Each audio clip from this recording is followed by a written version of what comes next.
vaccines in Africa, China has actually sent vaccines to Zimbabwe and to Equatorial Guinea as well, and they have started rolling out and to this collective problem that we all face. Remember that even Ghana has benefited from donations from, for example, the Jack Ma Foundation. Yes. They brought us PPE, they brought us other supportive, intellect or intelligence to bear on our fight against COVID-19. So we cannot remove China from the equation, and they continue to throw in their support in the fight. Yes. So Thomas, you have as we say in the media, intercepted, stumbled upon some information regarding the vaccination rollout plan, which we believe has been approved by the FDA.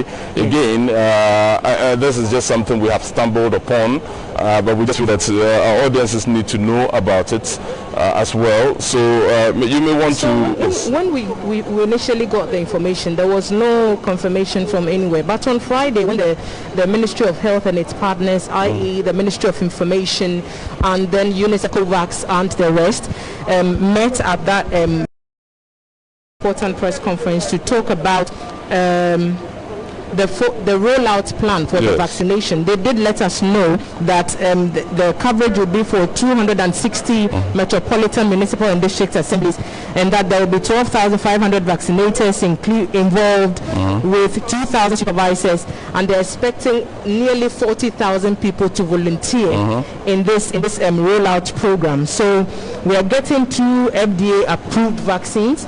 The FDA has come out to say they are safe and they will do the job, because they have been concerned that one of the vaccines may not be as effective against the new variant of the coronavirus. But the FDA has been quick to allay those fears and to say that, look, some protection, which is in this case is over 70%, is better than 0% protection at all. So people should have hope in the system that the vaccine will do what it's supposed to do, as we've seen in countries like the UK, where studies have come up recently, just in the past week or so, to show that vaccination has been one of the key things that have helped them to manage their cases. Okay, so right now, I'm sure you're seeing on your screens the vaccines as they are being transported from the Emirates aircraft to the VVIP lounge here at the Kotoka International Airport,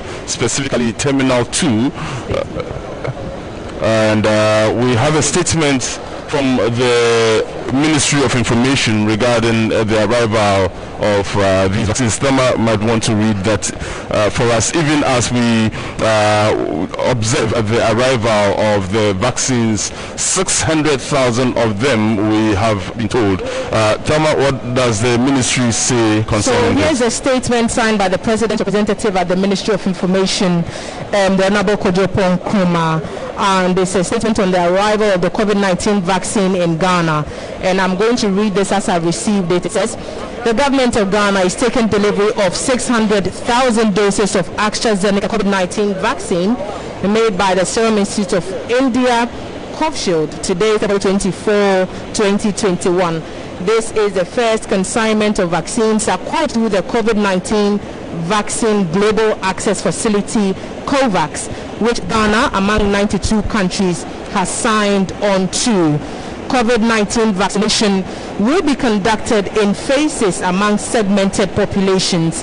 The first segment of the population that will receive from the 600,000 doses will be health workers, adults 60 years and over, people with underlying health conditions, frontline executive, legislature, judiciary, and their related staff, frontline security personnel, some religious leaders, essential workers, teachers, and other personalities in Greater Accra Metro, including Ewutu Senya and Ewutu Senya East in the Central Region. A similar segmented population in Greater Kumasi Metro and Obuasi Municipality will also be covered. From March 2nd, the COVID-19 vaccines will be deployed in health facilities and designated centers in these geographical regions. The government of Ghana remains resolute at ensuring the welfare of all Ghanaians and is making frantic efforts to acquire adequate vaccines to cover the entire population through bilateral and multilateral agencies. We urge you to do your part by ensuring that you get vaccinated when the vaccine gets to you. We acknowledge the hard work of the technical team from the Ghana Health Service, the Ministry of Health, the Ministry of Information, the COVID-19 Task Force, and all those who have assisted in getting us this far.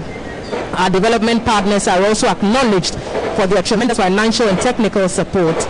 It is our hope that they will continue to support in our sustained efforts in combating this virus and putting COVID-19 behind us. That's the end of the statement. And I can hazard a guess as to what informed the choice of those geographical locations. You recall that when there was a lockdown in parts of the country, some of these areas that have been mentioned in the statement actually came up. I mean, were some of the areas that were the hotspots, and so they went under lockdown, partial lockdown. It is therefore not surprising that they have also come up some of the areas to receive the first doses of the vaccine. But the minister designate for health, as well as some government officials, are currently about to receive the vaccines that just arrived. 600,000 doses of these vaccines, and so the good news is that what it means is that at least in the next few weeks, 600,000 Ghanaians, vulnerable Ghanaians and persons who are in front line, essential workers. Do journalists fall within this? If we do, we would wait for Honorable Nkrumah to send a tweet, maybe like he did the last time, and for the avoidance of doubt, journalists are considered frontline workers. So it remains to be seen whether we do get cover up, though. But it's refreshing to note that the Accra and the Greater Kumasi metropolitan areas and the Wutu Senya would be priority focus areas because they have had more cases, and so the attempt to make those areas a priority would be in line.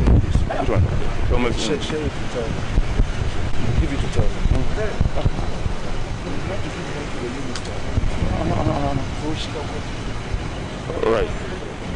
Yes, so it stands to reason, like you said, that these areas should get mentioned. And as the statement has said, persons with underlying health conditions will also get priority.